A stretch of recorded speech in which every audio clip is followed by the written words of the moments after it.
Hi, I'm Ashley. Today we're going to learn all about how to read a crochet label and all the different information that you can find on the different skeins of yarn.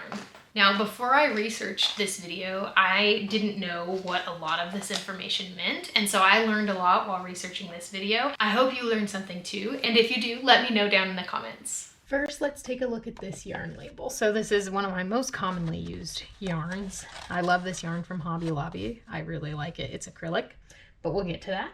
So on the front, you'll always find the brand name. So this one's I love this yarn, super soft, super savings. So you'll always find that, usually a price. And then as you go around the label, right, oftentimes it'll have a pattern there.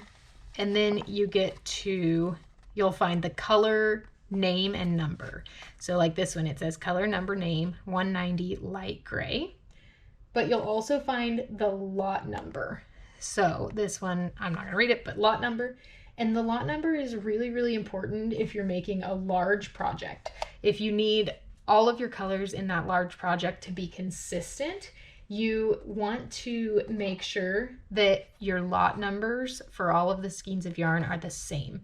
So often there'll be very subtle variations in color between the different dye lots.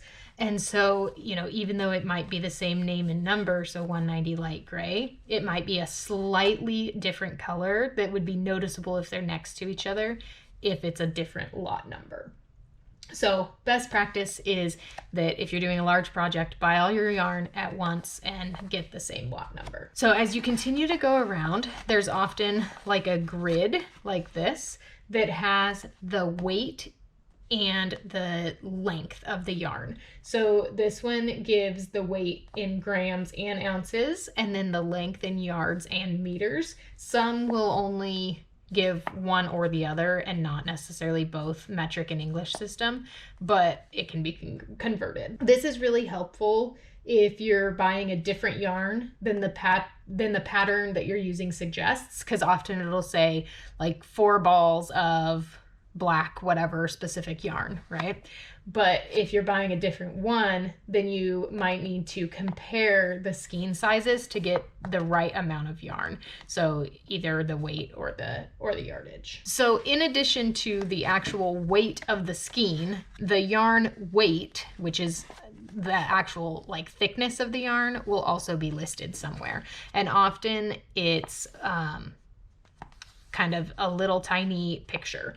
So the skein of yarn with the number on it is kind of the standard symbol for the yarn weight. And so this one's a medium weight 4, and those range from 0 to 7. So you'll find that 0's the thinnest, 7's the thickest, and you'll find that pictured somewhere on the label as well. And we will look at yarn weight in more detail in a future video, but this is where you find it. Along with that yarn weight, the package will give you suggested sizes for knitting needles and crochet hooks. And so what it'll do is it'll give you, you know, this one says, I'm gonna look at crochet because it's what I do. I don't knit, but I crochet. So this says use a US size I-9, so an I or a 5.5 millimeter hook. And then it tells you that if you use that hook and you do 12 single crochets across for 15 rows, you should have a 4x4 square. So it's giving you just a little bit of guidance on kind of the hook size that goes with the yarn weight. But if you're following a pattern, you're gonna use the hook size and the gauge that it uses in the pattern, but this just gives you an idea. And this is gonna be really variable because everybody crochets with a different tension. Not, you know, people don't crochet the same tightness, so it's gonna be very variable. And then finally, the yarn label will also state what type of yarn it is. So this one is 100% acrylic, and then how to care for it. So know that yarn can be made from synthetic fibers like acrylic or natural fibers like wool or cotton. And the way that you care for them is going to be different. Also, they can be made of a mix of different fibers. This one's not, it's 100% acrylic, but it could be a different mixture, and that will give you a lot of information about kind of how the yarn will react and how you should care for it. and then you'll see the symbols for how to actually care for the yarn. Now, before researching this, I didn't know what these symbols meant, but now I do. So you can head on to Crafty with Ashley/yarn, and I have like all of the symbols pictured and then defined for you. So that's a helpful place to find that. But for this example, what it's saying is that it can be machine washed up to 40 degrees Celsius, so it doesn't have to be in cold water. This is the dryer, so it can be machine dried, and there's nothing indicated on this other than just the machine dryer, so there's no special instructions. This one says don't iron. The triangle is bleach, so it's saying do not bleach. And then the circle with the A means that if you choose to dry clean this yarn for whatever reason, you can use any solvent. There's no special instructions required for dry cleaning. So let's look at a different example really quick. So I have this Red Heart boutique yarn, and you can see that it has the yardage and the weight right on the front. This price tag's covering it, but that's okay. I picked up this yarn at a thrift store, so pro tip. So it's 4 ounces, 59 yards.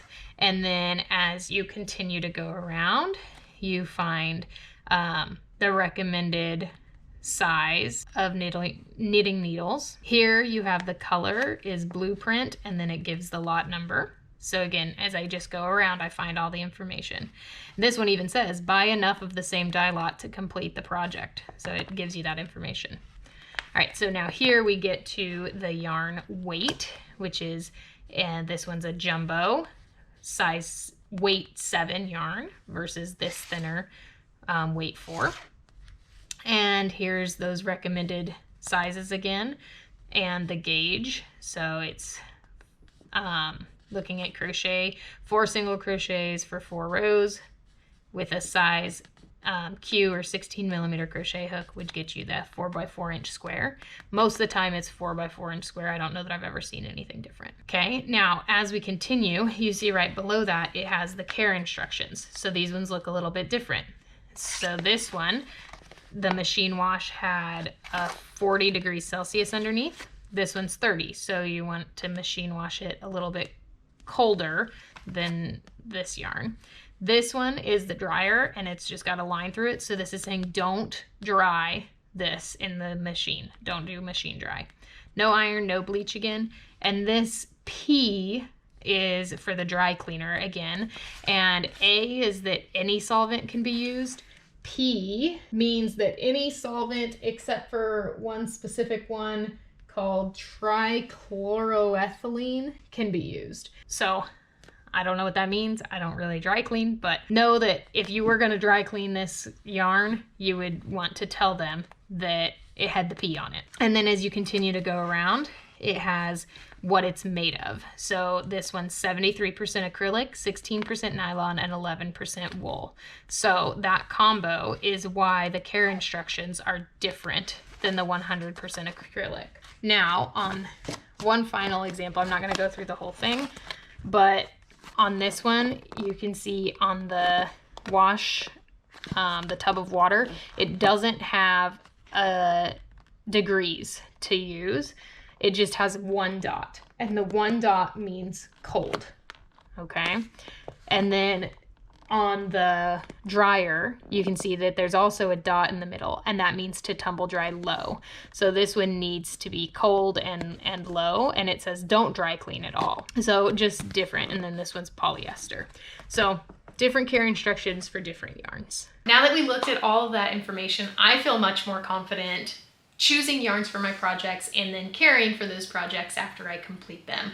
I really hope that you learned something. If you did, always appreciate it if you like and comment on the video. And as always, check out my channel for tons more crochet content. Have an awesome day.